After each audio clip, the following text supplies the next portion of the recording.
Hello,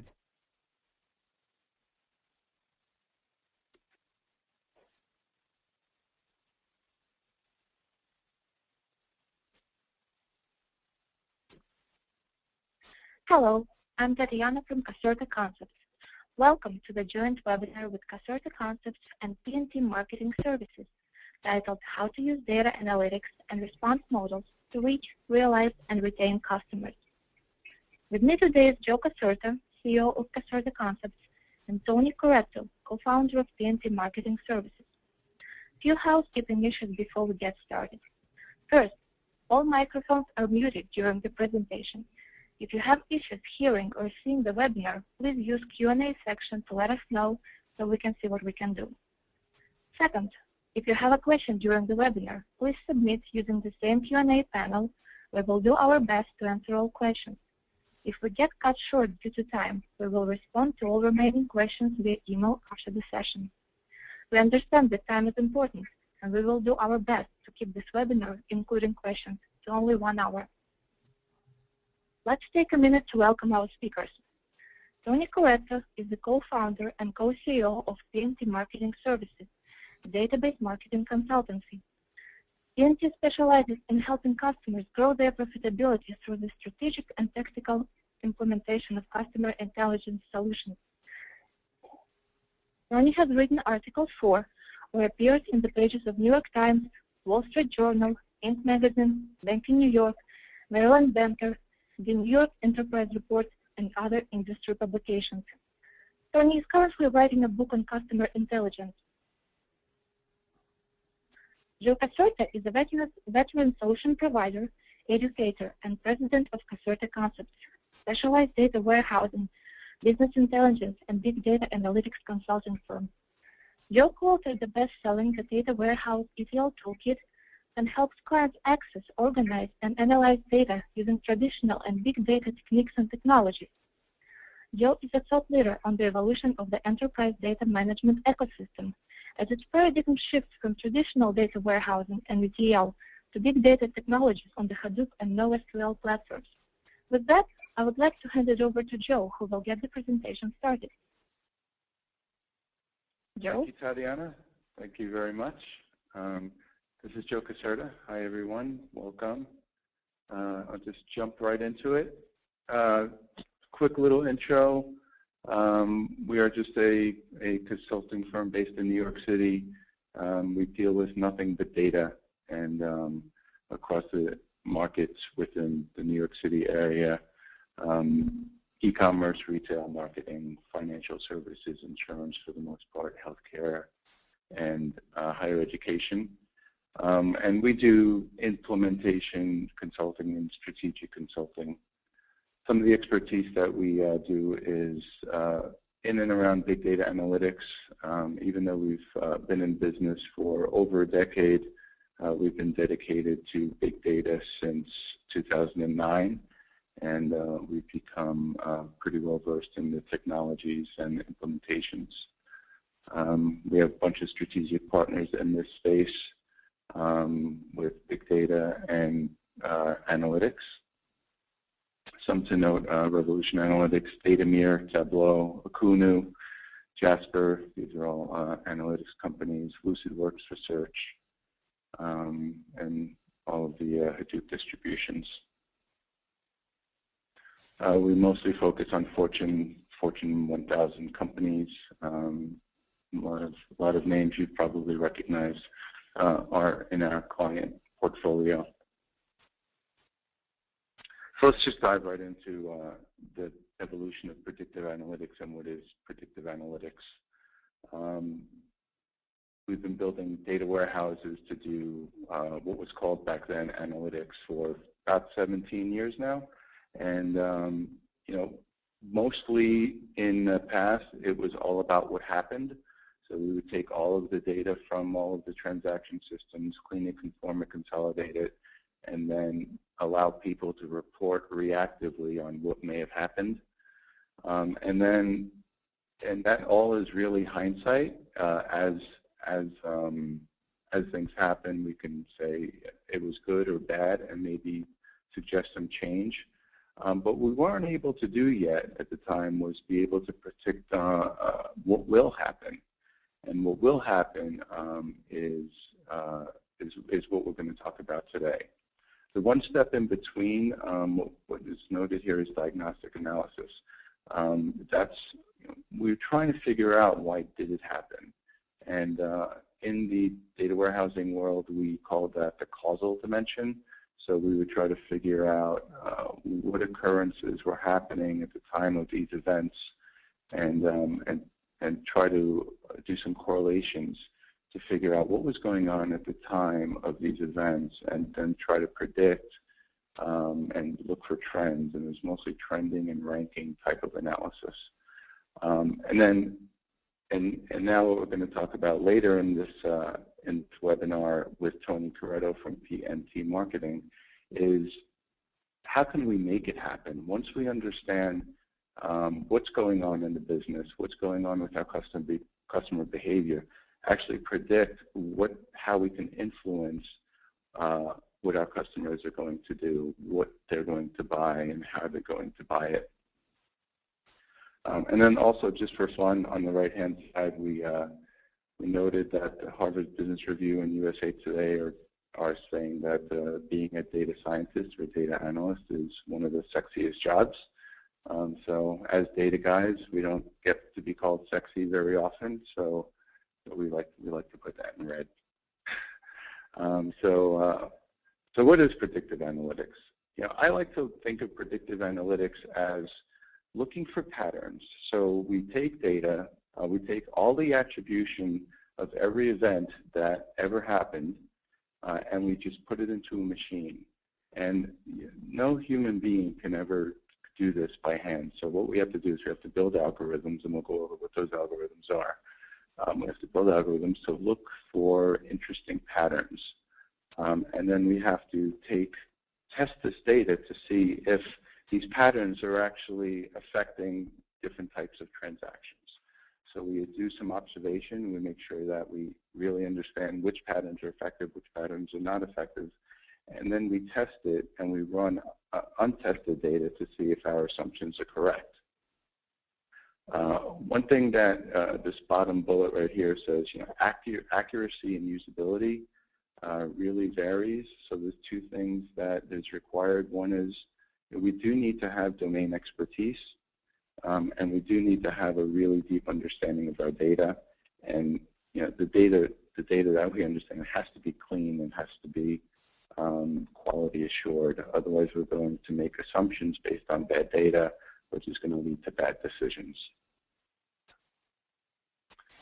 Some use cases for predictive analytics in supply chains. The most common one that we see all the time is for inventory.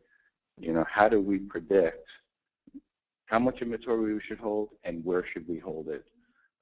Looking through our data, we can actually make pretty educated predictions on what's going to sell, what's not going to sell, and in what geographic locations those sales are going to happen. Also, customer selection based on characteristics about that customer, demographics, income class, all the variables that are associated to what a human being will have, and then aligning those human beings in what we call neighborhoods or peer groups, and then trying to make predictions on if someone who is a middle-aged white guy like myself will probably have very similar behavior, same income bracket, same geographic location. So whatever I'm doing, we could pretty safely assume someone else with those same characteristics may also be doing. Although we do find every single time when we do when we build our predictive models that the human assumption based on conventional wisdom isn't always what we get out of the data. And that's why predictive analytics is so important, because it's a very methodical, concrete way to prove exactly what the patterns look like, not based on human ideas of what the patterns are.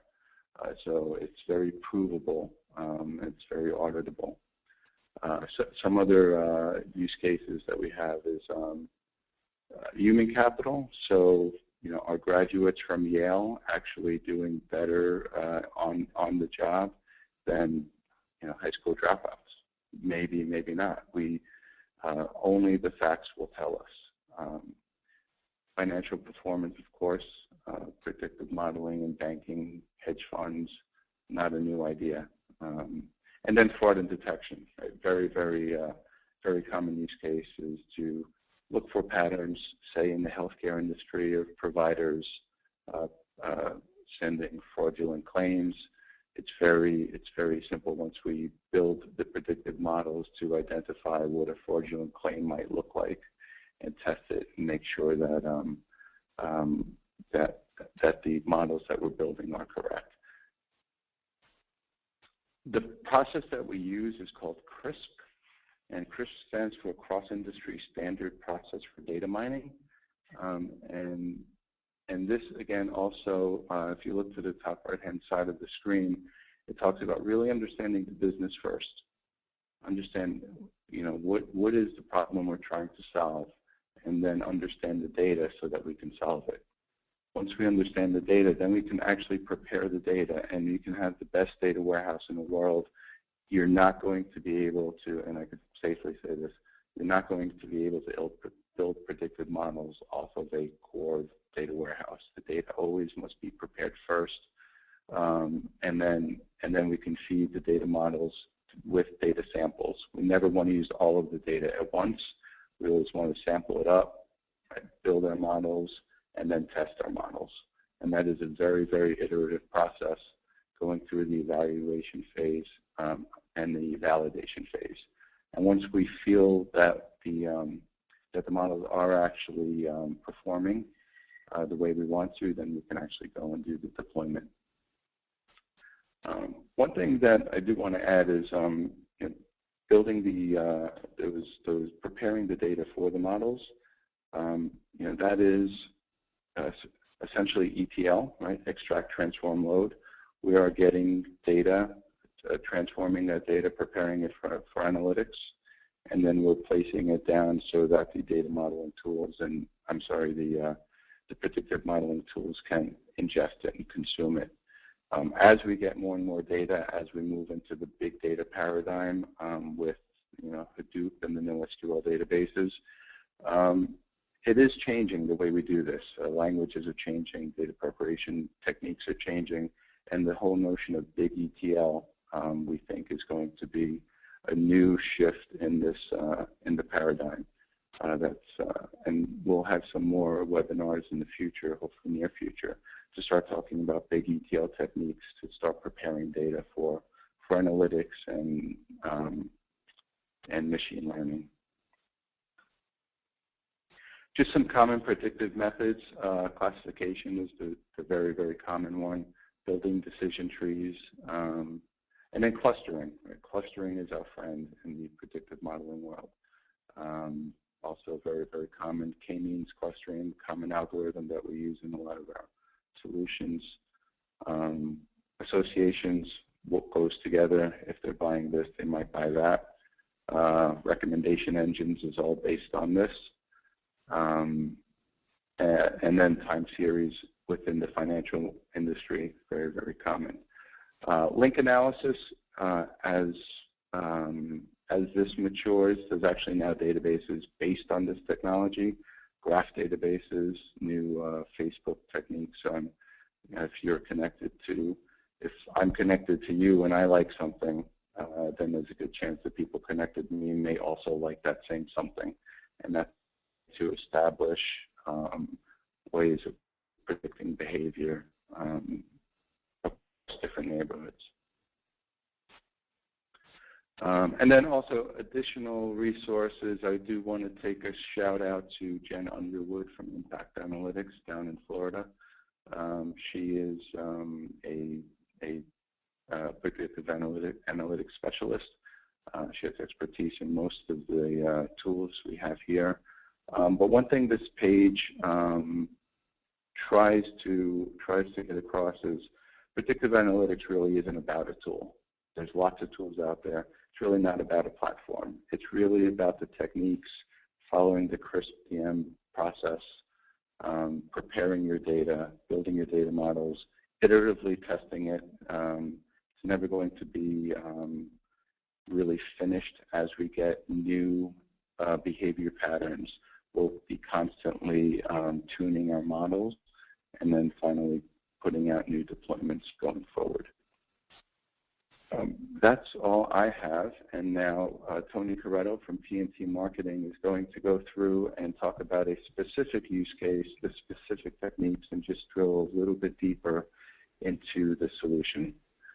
So with that, I will hand it over to Tony Corretto. Thank you, Joe. Really appreciate it. And that was an excellent background to what I'm going to talk about today, which in particular is using data analytics and response models, some predictive analytics techniques to turbocharge lead gen and conversion. What I'm going to do is give a quick introduction and background to myself and my company, PMT Marketing Services.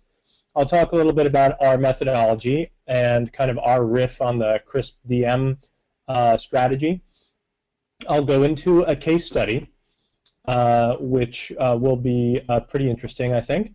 And then as we have time, we'll do a little Q&A and wrap up. So let me just go right into an overview of our company. PMT Marketing Services is a database marketing and analytics company. We provide customer intelligence-based marketing services. So that means the construction of customer databases, the generation of insights, and then the creation and implementation of high ROI marketing actions. So just as the data without insight is pretty useless, insight without action is also pretty useless. So we tend to think of our solutions in a set of interlocking circles. Over on the right, we have customer intelligence solutions, which really is all about mastering the data on the customer. Where is it? How should it be aggregated? How should it be organized and designed to support analytics? This is what Joe was talking about earlier in terms of preparing the data for analytics. Without the proper preparation, it'll be impossible to generate insights. Then we need to generate insights. So insight generation is all about predictive analytics, response modeling, data mining, generating the insights out of the data that we've captured and organized is critical, telling the story. For us, in the marketing services business, we're interested in generating insights particularly around customer profitability, customer segmentation and targeting. We want to know if customers are in danger of leaving, so we are very interested in markers of attrition or in retention analyses. We're interested in cross-sell models, in next best product models. So all of these are tools and techniques we use to derive insights that help our clients develop deeper and longer lasting relationships with their customers. Finally, we take those insights and we create marketing and sales actions that will implement those insights. So once we are confident in our insights, we want to put those insights into action. We want to develop marketing programs which target the right customers with the right offer in the right channel at the right time for optimal response, but also over the long time to maximize customer lifetime value and to improve the customer experience. If the customer is getting a better deal, a better relationship, more better services that are targeted to him, that customer will be, in general, more loyal and will reward the client with a longer, deeper relationship. So it's a win-win, and this whole process becomes a virtuous spiral as the marketing and sales action solutions generate further data on response that we can then use to further augment our databases and generate additional insights. So again, all of this is really aimed at helping our clients acquire, grow, and keep profitable customer relationships. Here are some of our clients. Again, as with Caserta Concepts, we've got experience in a variety of industries over the last 25 years. Some household names there like Citibank, MetLife, Spartan Race, an adventure obstacle racing company, College Board in the education space, Pitney Bowes. We have had historically a concentration in financial services, but have also been branching out into other areas, including education and hospitality as well. The R methodology is really closely aligned with the CRISP-DM methodology. So we start with a diagnostic, and this is where we need to understand what the business goals are, what the business is about, what the strategic goals of the business are, and then what the tactical goals are of a particular program or campaign or initiative. So that would be tantamount to the CRISP-DM part of the methodology on understanding the business.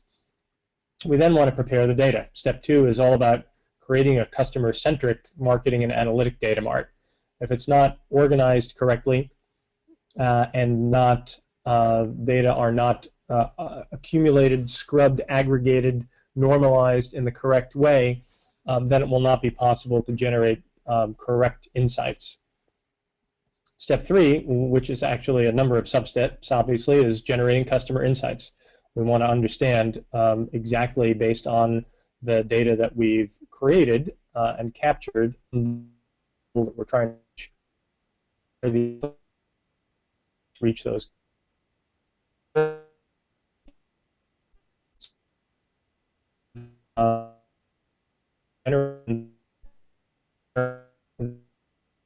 Correct. At that revenue are possible, implementing specifically that are not going to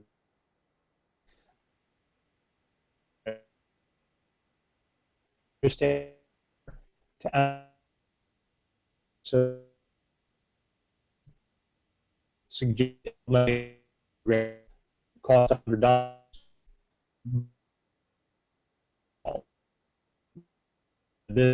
of kind of the G's to any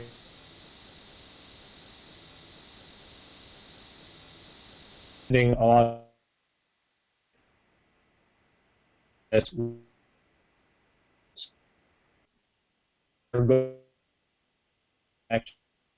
there's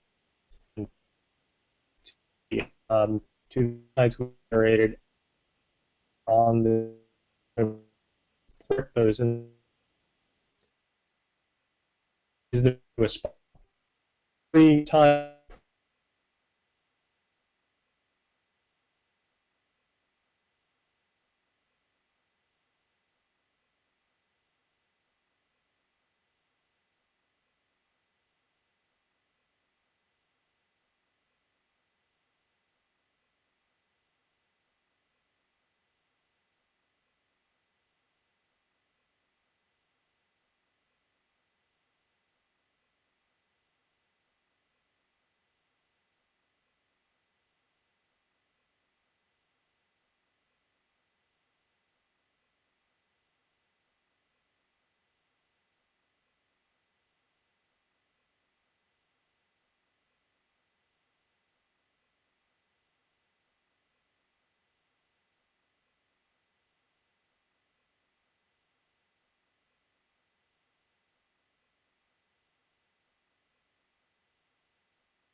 if you'd like, at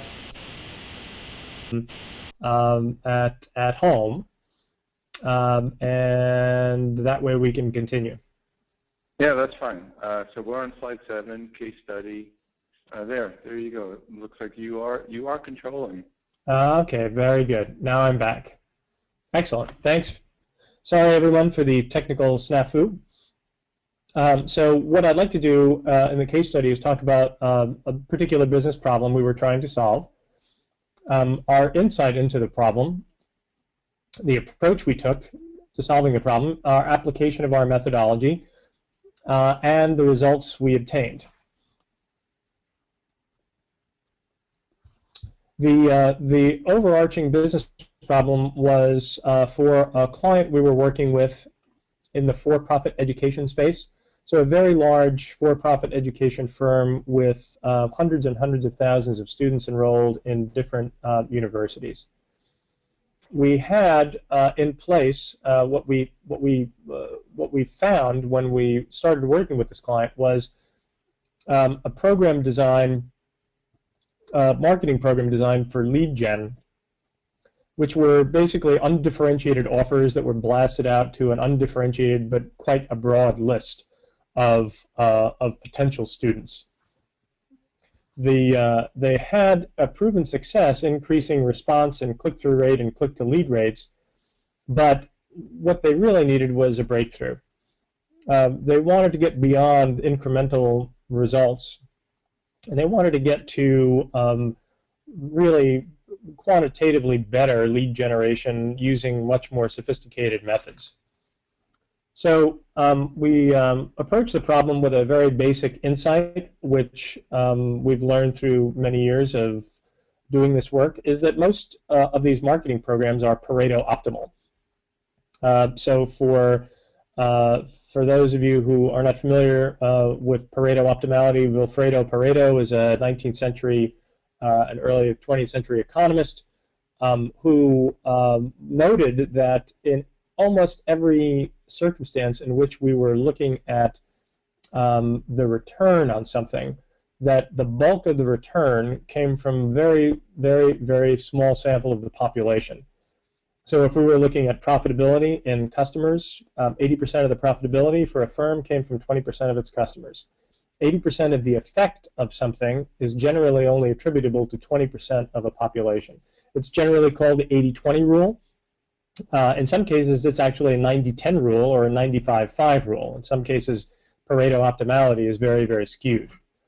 So basically, with that insight, we knew that if you can find part of that subset, you can pick your choice of whether you want to save money by reducing the program size to likely responders. That really wasn't the case for our client. So the other thing you can do is just increase response. By shifting the program budget and concentrating the funds, the expenditures, the resources on very differentiated offers and additional engagement targeting likely responders. So that strategy is often called strategic engagement, but it's often just jargon for segmentation and offer matching. So for our client, the goal was not to reduce expenses in marketing. They wanted to continue at the same level of spend. They just wanted to get more out of it. So it's really a yield management problem. Knowing that, we knew that the trick was really to find the likely responders and engage them. So applying our methodology, here's how we went about doing it. We already had a pretty good understanding of their business after having worked with them on a previous program.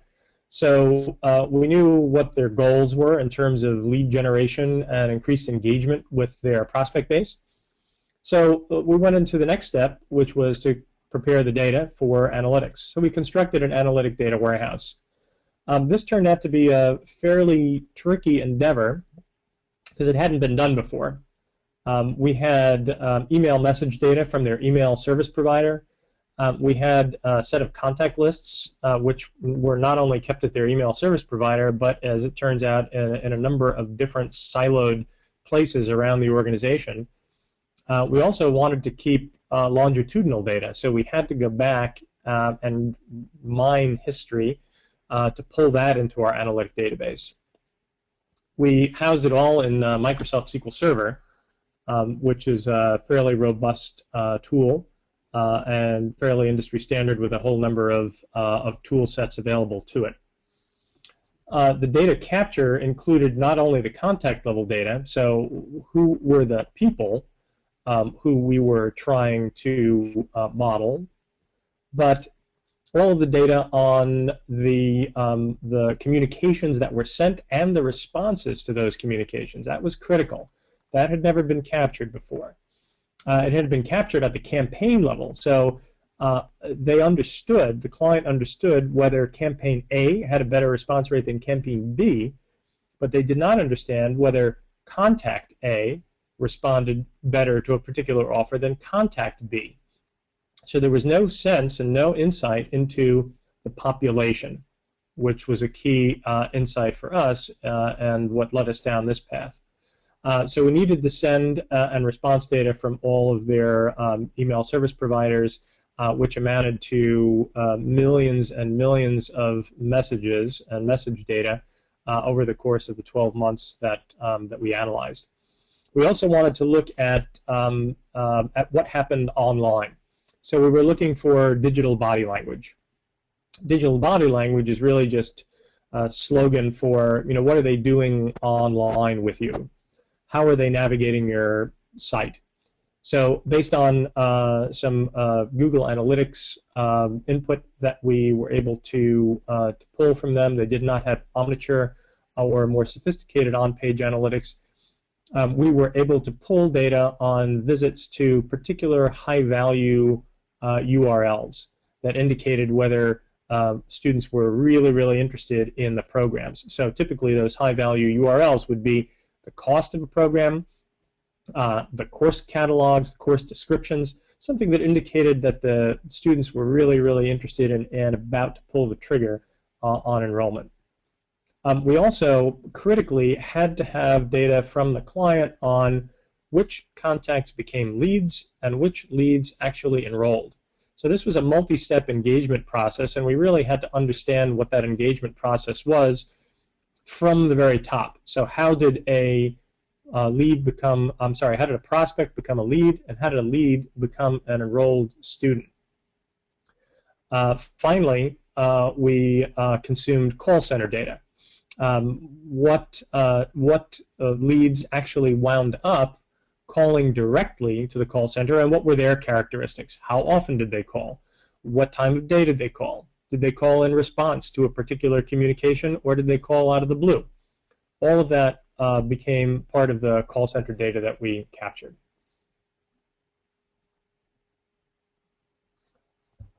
Finally, we were ready to conduct some analytics. Our tools initially were a statistical platform called Lytics IQ, which really packages components from R with an easy-to-use interface and ODBC connectivity to our SQL data mart. We use that for our more sophisticated analytics. But we started with a much simpler methodology based on what direct marketers call an RFM model.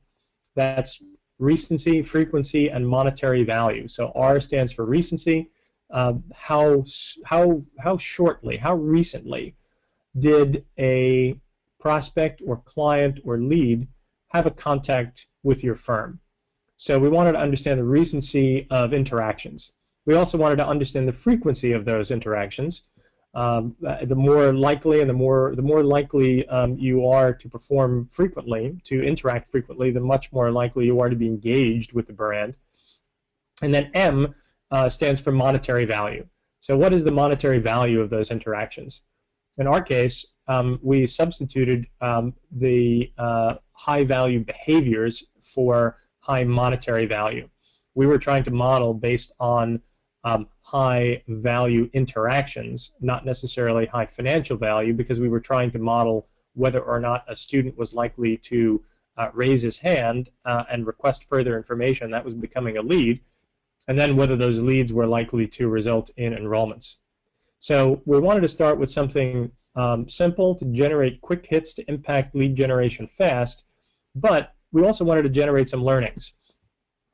We had to prove this concept to the client, and this is a critical point of our analysis, is that most clients require a proof of concept that this analytic approach works and that it will generate the requisite return on investment. We are 100% on board with that and really understand that that clients are basically from Missouri, right? They need to be shown that something will work, and we don't want to engage them in an expensive long-term analytic and marketing program unless they are sure that it will buy results. So we always start with a pilot analytics and try to generate quick hit insights that will produce an impact right away that can then serve as the foundation for additional, more sophisticated work, and that's exactly what we did here. So we created a pilot campaign. We identified through our RFM model, recency, frequency, and monetary value, which is really a substitute for value of interaction. We created what we called near-miss groups. These were students who were very likely, we hypothesized, to be interested in an offer from our universities because they had very recent interactions with the brand, they had frequent interactions with the brand, and they had high-value interactions with the brand, but they had not yet raised their hands and filled out a lead form, and had not yet called customer service, had not yet made an appointment. So we called them near miss because they performed a lot of the same behaviors that those folks who were leads exhibited. All right, they had an affinity to that, and that was one of the techniques that Joe talked about earlier. They looked a lot like leads, but they weren't leads. We wanted to understand exactly what the impact would be of various attributes, and so we created basically a 2x2 with recency and activity. That is frequency, a combination of frequency and monetary value, to create 4 different subgroups for our test. Well, the results were pretty spectacular compared to the results, the incremental results that they had been getting. We generated on a small sample almost 300 incremental leads within a span of 2 weeks for an ROI for this particular pilot of 2.8x, so about 180%.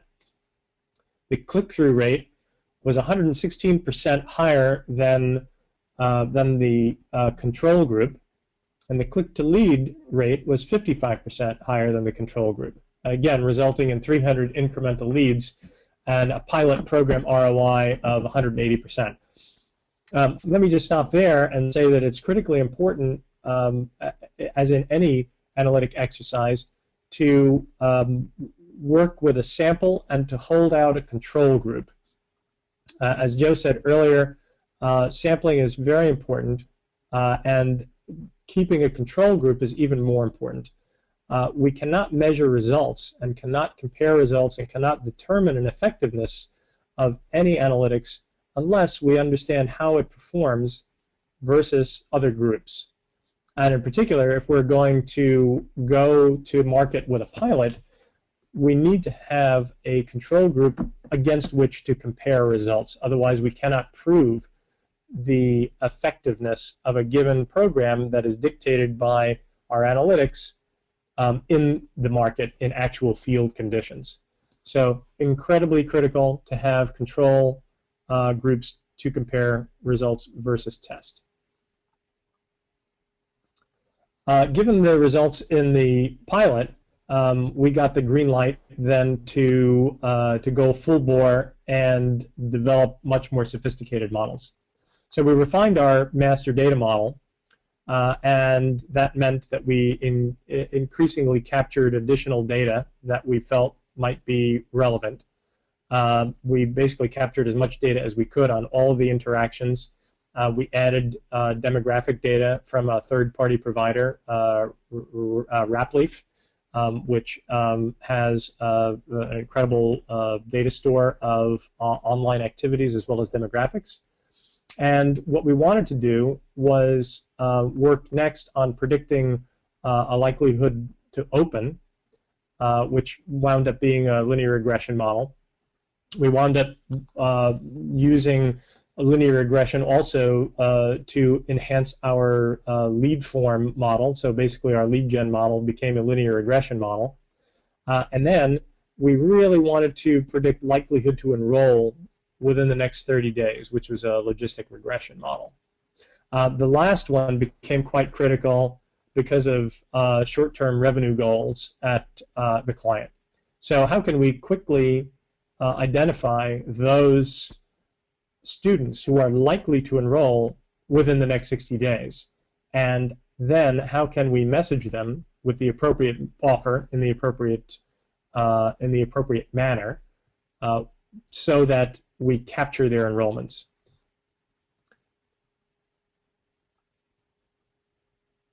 Again, this is just a recap of our analytic platform. We used LyticsIQ and SQL Server, and we leveraged those to support continuing improvements in response and lead gen. We added demographic data from Rapleaf, as I said, which included key predictors in age and income, and Google Analytics, which revealed key digital body language components and sites visited. Right, these were all of we added the Rapleaf data, and we continued to use the Google Analytics data. But now we were doing it in a more sophisticated manner than just our simple RFM model by using the power of statistical modeling in the LyticsIQ platform. Here the results were very powerful. Our likely to open models, which were based on historic open behavior for our pool of contacts, predicted open rates. It produced a predicted lift of 238% for decile 1 versus 10 and 99% for decile 1 versus random.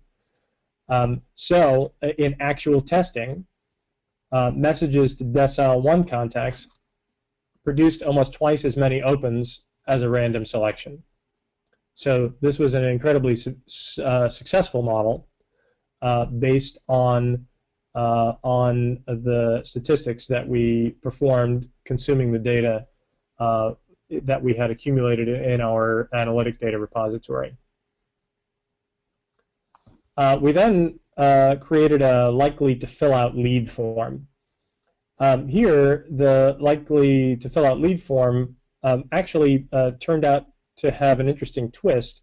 We didn't realize how much demographics, how much of a role demographics would play in our models.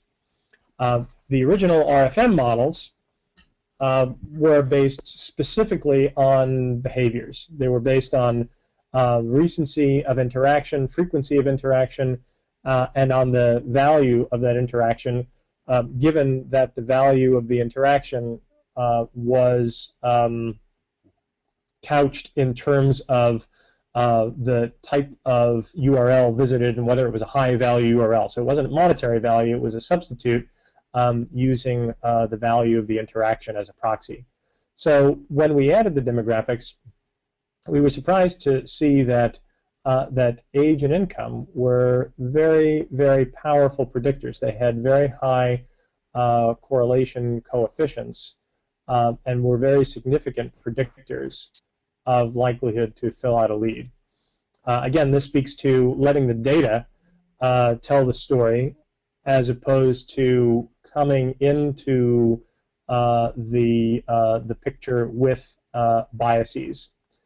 Naturally, this is kind of a fine line. You certainly want to approach an analytic project like this with hypotheses, and the hypotheses can be tested, but you don't want to approach the study with biases. So we don't want to be biased against a particular class of data or for a particular class of data, even though we may have hypotheses that suggest that we should test a particular set of data. we want to let the data speak for itself. So we had some priors that demographics might be useful, but we had no clue how powerful they would be.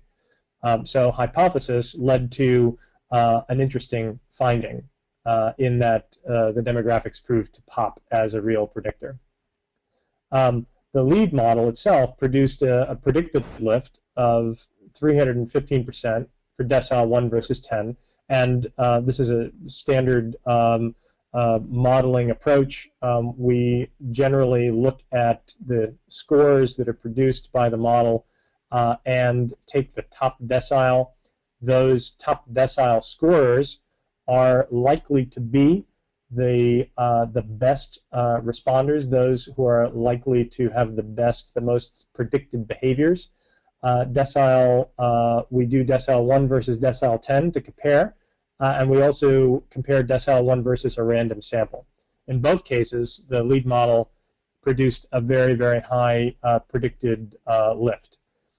Again, in actual testing, messages to decile 1 contacts did wind up producing very, very nearly the predicted lift and produced almost 3 times as many leads as a random selection.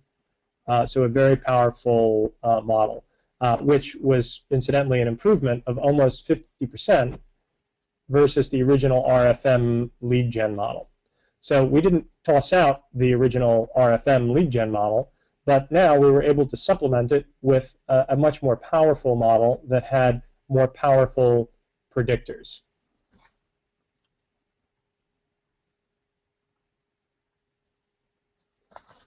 In addition to the likely to open and lead gen models, we then created a likely to enroll model, and we were interested not just in likely to enrollment broadly, but we were interested in likely to enroll very shortly, right? We really wanted to know who was going to enroll in the next 60 days.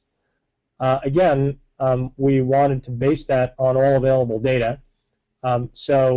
Demographic data, engagement data, digital body language, and we used a logistic regression methodology that would predict enrollment.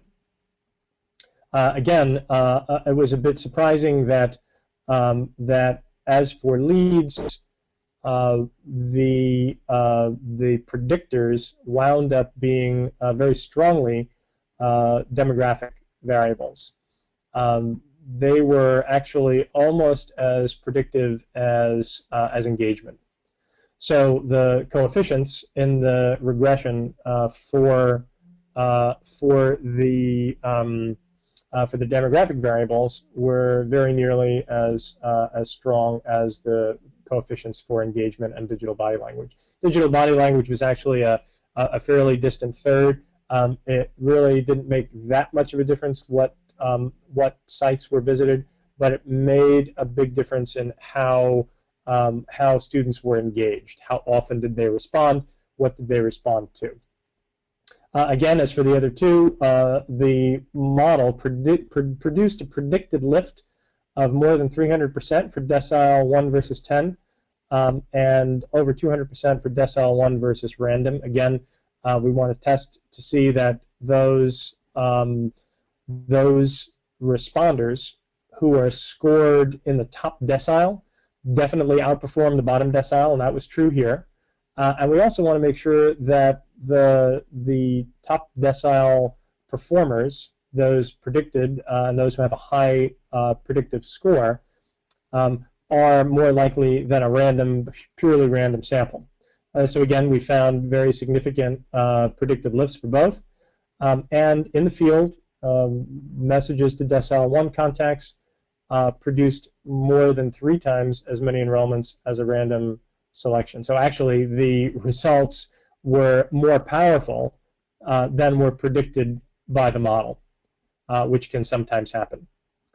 So now, at the end of the day, our client had a robust collection of models to use to juice lead gen. So we started with our original RFM model. We proved the concept with a pilot. we moved on to then rolling out a more sophisticated program based on true predictive analytics using a statistical platform and additional data elements, and created 3 more models.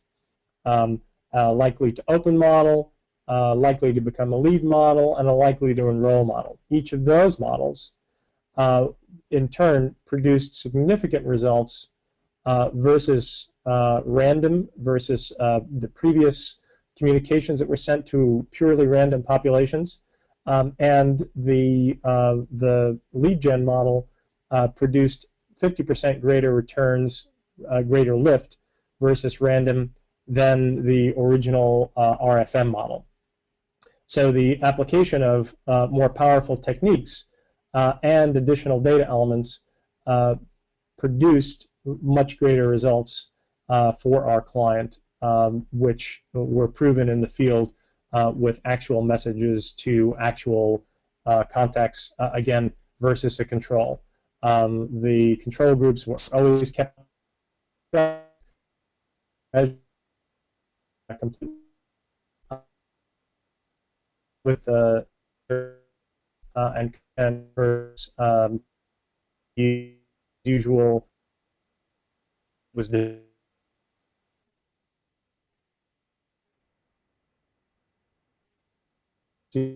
off this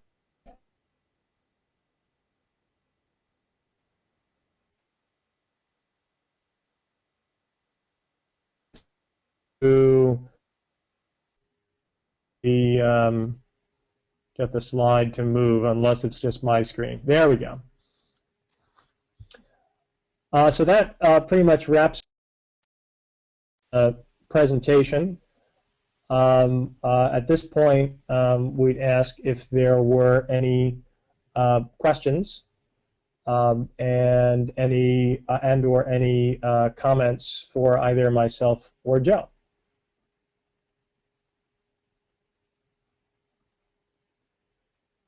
I don't see any questions. I just saw that someone commented that they were also on slide 6 when I thought everyone was on slide 7. I apologize for that.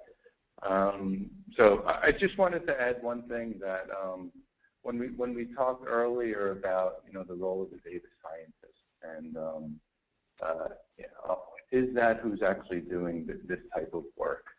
And in my experience so far, there's no single person who can do this end to end, and it usually takes a collaboration of something like the technologists that work for Caserta Concepts, and then the marketing strategists that work for PMT, and then collaboratively, we can tell what the predictions might be, and then Tony's organization can interpret those predictions and recommend action.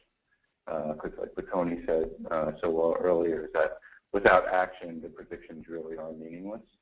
And this is really all about making a difference, looking at using predictive analytics to actually change the way you're doing business.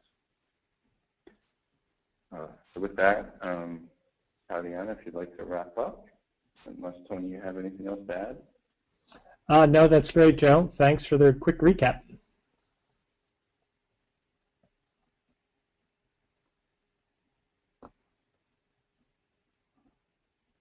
Okay, thank you everyone for your time. We will be posting the recorded webinar later, and we will answer any unanswered questions via email. We hope you found this presentation useful. Thank you very much.